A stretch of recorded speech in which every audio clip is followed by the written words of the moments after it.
attend this press stakeout. As you know, Sierra Leone has had the honor of serving on the Security Council for the past year. We came into the council based on our experience prioritizing conflict prevention, peacekeeping, and peace building, as well as advancing key issues such as women, peace and security, youth, peace and security, counterterrorism, particularly in the Sahel and West Africa, climate and food security, accountability, small arms and light weapons control, and Security Council reform. Sierra Leone has worked tirelessly to mainstream these issues, especially those affecting the African continent, placing them at the forefront of the Council's agenda while responding to emerging crises and current world events within the Council's mandate. In line with our unwavering commitment to multilateralism and the principles of the United Nations Charter, we have worked to reinforce the Security Council's role in conflict prevention and resolution. We co-signed shared commitment on women, peace and security, climate, peace and security, and we initiated the Joint Action Agenda for implementing the United Nations Secretary General's new Agenda for Peace. We have also consistently called for ceasefires in conflict situations such as Gaza, Ukraine, and Sudan, while advocating for respect for international law, humanitarian law, and the protection of civilians and civilian infrastructure. We have supported efforts to ensure unhindered humanitarian aid delivery to at-risk populations in conflict situations. A key milestone in our tenure was the historic convening of the first ever debate on the structural reform of the United Nations Security Council during Sierra Leone's presidency in August 2024, presided by His Excellency, the President of the Republic of Sierra Leone, Dr. Julius Maada Bio. The debate, which addressed Africa's historic underrepresentation in the Council, received widespread support, including the endorsement of Africa's call for 2 permanent seats in the Security Council. Sierra Leone has also worked within the A3+ mechanism to strengthen Africa's voice and representation within the Council, highlighting African issues.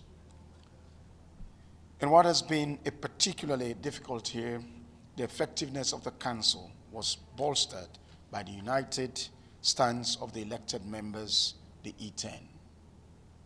After 1 year in the Council, despite the challenges of the global situation, Sierra Leone has remained the voice of reason, balance, and objectivity. As a small state, we have consistently advocated for respect for international law, the UN Charter, and the peaceful settlement of disputes. This has been reflected in our statements on issues such as the conflict in Gaza, the broader Middle East region, and the ongoing crisis in Ukraine, Sudan, and the Democratic Republic of Congo, among others. Looking back on some of the critical issues we faced in 2024, Gaza. We welcome the recent ceasefire deal brokered by the US, Egypt, and Qatar between Israel and Hamas. We continue to support the Secretary General's efforts and those of UN agencies, including UNRWA, in delivering humanitarian aid to Gaza. We remain committed to the call for the unconditional release of hostages and continue to call to emphasize the importance of accountability and the pursuit of 2-state solutions. On Ukraine, Sierra Leone has consistently expressed the need for the territorial integrity of Ukraine to be respected within its internationally recognized borders. It is now time to seriously pursue dialogue and work toward a peaceful resolution of the conflict. On Sudan, we have focused on the need for a comprehensive approach to the conflict, including cessation of hostilities, political transition, and addressing the dire humanitarian situation. We co-penned the resolution on the protection of civilians with the United Kingdom, which unfortunately could not be adopted due to a veto by a permanent member of the Security Council. We will continue to work with the A3 members on the next steps. On the Democratic Republic of Congo, Sierra Leone led the 1533 Sanctions Committee visit to DRC, Angola, Rwanda, and Uganda. We co-penned resolutions with France on the mandate renewal of MONUSCO, sanctions, and enhanced support for the Southern African Development Community mission in the DRC. We fully support the Luanda process and the role of the African Union mediator, His Excellency President João Lorenzo of Angola, to further engage on the latest development on the Luanda process. Sierra Leone will host an informal working lunch today for UN Security Council members, alongside my counterpart, the Minister of External Affairs of Angola. On Lebanon, we welcome the ceasefire commitment agreement between Israel and Lebanon and call for the full implementation of Resolution 1701. We strongly condemn attacks on peacekeepers and emphasize the importance of respecting UNIFIL's mandate.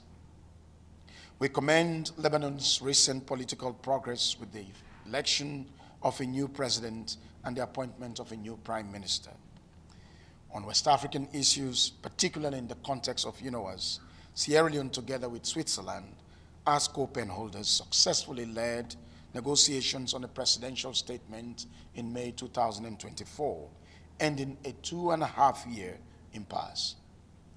This focused the Council's attention on terrorism in West Africa and the Sahel, and reinforced the role of the United Nations Office for West Africa and the Sahel, as well as the good offices of the Special Representative of the Secretary General in West Africa. Members of the press, as we begin 2025, we do so with cautious optimism, driven by positive developments such as the ceasefire deal in Gaza and the ceasefire commitments in Lebanon and renewed prospect for peace in Syria. Looking ahead, in addition to continuing our work on conflict situations, in particular the Sudan, the DRC, and counterterrorism efforts in the Sahel and West Africa, Sierra Leone will focus on several key priorities, particularly during our November presidency of this year. These include youth, peace and security, climate and environmental impact of conflict, small arms and light weapons control, peace and development in West Africa and the Sahel, and harnessing emerging technologies for global peace and security. We'll also continue our established work on peace building, Security Council reform, women, peace and security, and food insecurity. In 2024, Sierra Leone shared its unique experience in conflict resolution and peace building. In 2025, we aim to focus on the future and on our youth, climate, and technology.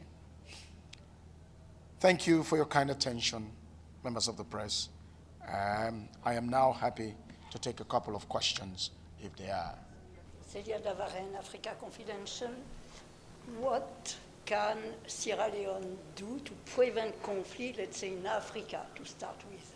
My second question is, do you really believe that the Security Council will accept Africa with the right of veto?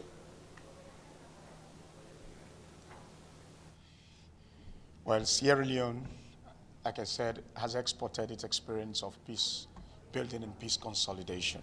In the sub-region, especially in the Sahel, we're engaging with member states at bilateral level and also at multilateral level to ensure that we help to bring peace about in the sub-region. It's a very difficult time. It's a very difficult time that requires our collective effort to combat, for example, terrorism, which has become very widespread in the sub-region. And within the context of ECOWAS, we're working in the Security Council debate this morning. We mentioned the need for us to have a sub-regional approach to counterterrorism. And every effort will be made to ensure that our sub-region is rid of this new scourge of terrorism and extreme violence in the sub-region. On whether or not I am optimistic about the United Nations Security Council admitting Africa into the permanent category. Sierra Leone's responsibility as coordinator of the C10 of a committee of 10 heads of state and government of the African Union is to canvass Ghana's support for the common African position as espoused in the Esselwini Consensus and the SADC Declaration. For the very first time, a debate of such nature which is calling for the reform of the Security Council, was conducted last year by His Excellency the President, Dr. Julius Maada Bio, President of the Republic of Sierra Leone, during Sierra Leone's presidency. We believe the effect of that debate has caused a global reverberation where some members of the P10 have acknowledged the need to rectify the historical injustice that has been meted to Africa by allowing Africa to have permanent seat in the permanent category of the UN Security Council. Our drive is not only to have permanent seat, but also have all the privileges that the members that are in the permanent category right now are enjoying. That will include the veto.